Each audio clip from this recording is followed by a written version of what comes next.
Hey, you guys, Rasati out here in Singapore, and thank you so much for joining me in the Night Owl podcast. I really appreciate you guys joining in, listening in from wherever it is that you're listening in. Maybe you're on your commute, maybe you're sitting at home chilling after a long day of work, maybe you're getting your day started and you decided to listen to me while you're getting dressed. I don't know what the case may be, but I really do appreciate your time, your energy. Thank you. Thank you for being with me on this journey. Thank you for writing into me whenever you get a chance. Thank you for listening, for continuing the discussion on or off social media. I appreciate every last one of you. And I may not know where you are in the world or what you're up to right now, but I'm hoping that when you listen to me, you find a little bit of solace, a little bit of, I don't know, hope. I guess. I hope I'm dealing enough hope out there in the world, and that's part of the reason that I'm actually doing this. Part of it is because I need to remind myself of, the ability that I have to heal myself and the inspiration that I can get from pretty much anywhere. When I let go of my expectations of where I'm going to get the inspiration is when I get bombarded with all of it. And I couldn't be more pleased or excited because I got a chance to reminisce about an old rap artist that I've always been a fan of. I don't always understand where he's coming from and what he's trying to say, but I do appreciate his sentiments. He was very real. He was very spiritually inclined, especially for the day and age that he was growing up, and I couldn't be more pleased. And you guys, Tupac is just the truth. So today I want to talk to you about this term that I've come to love, and that is a rose in a concrete world. And I didn't realize just how many times he references it, but I do appreciate how he tried very hard to explain that it is a miracle to see a rose in a concrete world. So let me just read off this excerpt real quick so I can give you a little bit more context, yeah? He talks about, it's actually like it's a quote of his. So he says, you try to plant something in the concrete, you know what I mean? And if it grow and then the rose petal got all kind of scratches and marks, you're not going to say, damn, look at all the scratches and marks on that rose that grew from concrete. You're going to be like, damn, a rose grew from concrete? Same thing with me, you know what I mean? I grew out of all of this. Instead of saying, damn, he did this, he did that, just be like, damn, he grew out of that. He came out of that. That's what you should say. And then he says in the second verse, he says, did you hear about the rose that grew from a crack in the concrete? Proving nature's laws wrong, it learned how to walk without having feet. Funny it seems, but keeping its dreams, it learned to breathe fresh air. Long live the rose that grew from concrete when no one else even cared. No one else even cared that rose grew from concrete. You see, why wouldn't you ask? You see why you wouldn't ask why the rose that grew from concrete had damaged petals. On the contrary, we would all celebrate its tenacity. We would all love its will to reach the sun. We are the roses. This is the concrete. And these are my damaged petals. Don't ask me why. Thank me. So I appreciate that. I think it's amazing that he could draw that kind of a analogy for us because it's true. We often don't marvel at the miracle that is a plant growing from a crack in the sidewalk. We don't marvel at the fact that nature will take over no matter where it is because it will always find a way to provide life, to provide balance and nurture. And the fact that we grow through all of these crazy situations that life throws at us, it could be growing up out of poverty, it could be growing up out of abuse, it could be growing up out of, a couple of near-death experiences. The point being, though, we continue to grow. We continue to thrive. We find a way, whether we look perfect or not is not the question. The fact that we actually turn into something, that we transform and we find a way to grow, that is the miracle in and of itself. A lot of the things that come across to scare us into submission, to put us into a conformity kind of situation, the things that try really hard to kill us along the way, guess what? We've survived every one of the days we've lived so far.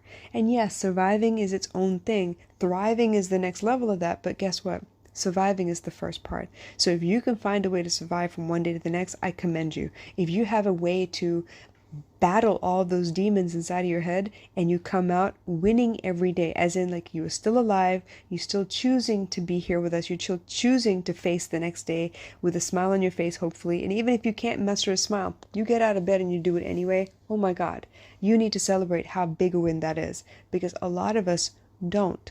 A lot of us brush it over and be like, oh yeah, that's supposed to be normal though. Nah. Yeah, it's supposed to be normal, but it's not normal for all of us. Sometimes normal for us is sleeping the day away because we can't we can't. We don't have the energy. We don't have the willpower to be able to deal with what an awakened life looks like. We don't want to see all the things that we see because it hurts too much. We don't want to notice the shit that we notice because we know it's not right and we feel powerless to change it. Depression, they say, is your spirit fighting against what is because you don't feel like you fit in here anymore.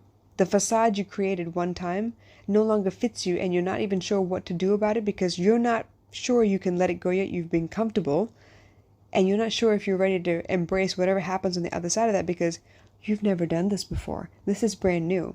So I marvel at the wonder that is the human psyche.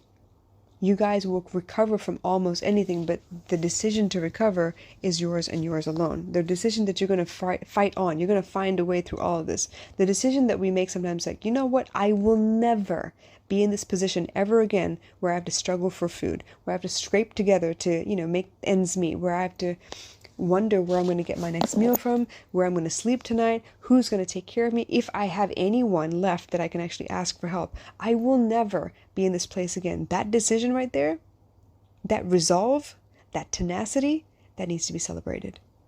Because all too often we put aside the things that we are fighting and pretend that they're not that big when we talk to the outside world. But when we're behind closed doors and we have to face all these things by ourselves, like, when the monsters come out at night, that is a big deal.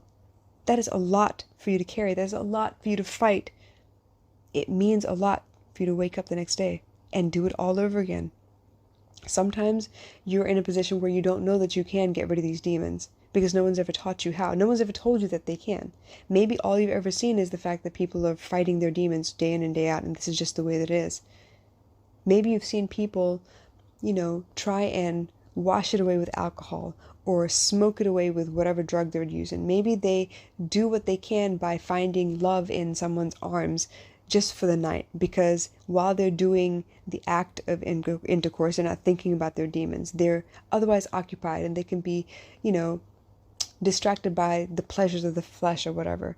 But even still, they're doing something. It's not productive, it's not the best something, but it's something. I want to congratulate everybody who got through this year, who have seen friends and family fall apart and find a way to stay strong for them. Or while they're having their own mental breakdown, they've been able to lend their strength to somebody else. They've been able to be kind to somebody else. That's not easy, you guys. That's not easy at all, especially when you're going through your own storm. So for all of you out there who are finding a way to become more than you've been ever before, to be the first person in your family to change the way things have always been done, to be the first person in the family to pave the way for education. Maybe you're academically inclined, and so you went through high school where no one else in your family has before. Maybe you're that black sheep in the family that comes from a gang situation. Maybe your family's hood like that, but you're not.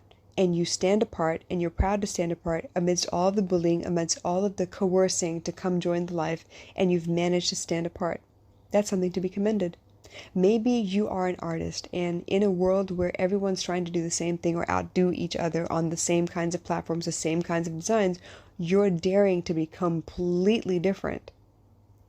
You're daring to be the next Mozart, the next Michelangelo, the next Da Vinci, the next Tesla, because you don't care what everyone else is doing. You're going to create it the way you see fit. You're going to be a brand like no other. I want to commend you because it takes courage and real vulnerability to show the world what you see and think is beautiful, regardless of what's come before you. It's the reason Versace and Gucci and, Louis Vuitton, like all of these brand names are big brand names, but guess what? They paved the way with their designs. They did not look to other people and see what they were doing. They just chose what they thought was beautiful and ran with it. Coogee was not accepted as a cool thing until a couple of celebrities wore it, and then it was like, oh my god, this is like exclusive. How do I get some of that? Right? Ray-Ban wasn't always Ray-Ban. Coke wasn't always Coke. I think they say that Coke only sold 25 bottles its first year.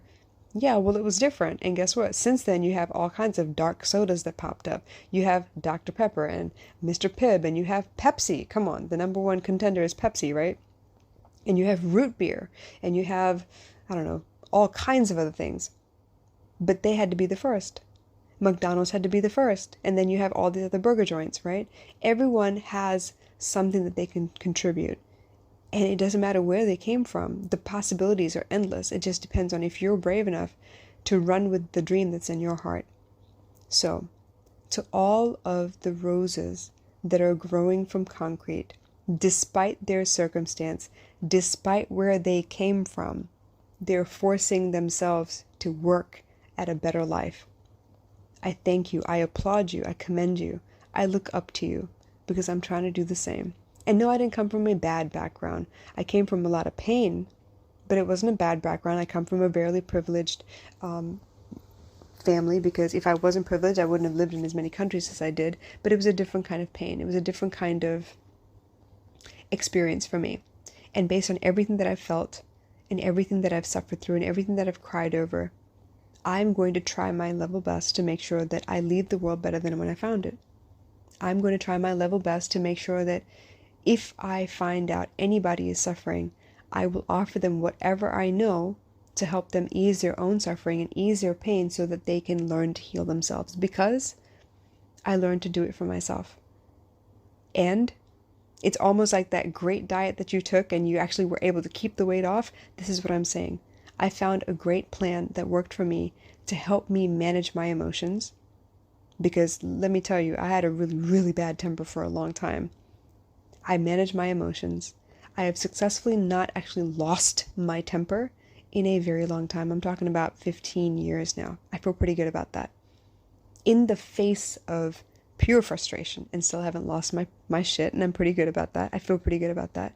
But more than that, I allow myself to feel. I allow myself to cry when I need to. I allow myself to sit still for a while and not run around trying to solve it right away. Sometimes I just need to observe and let the answer come to me.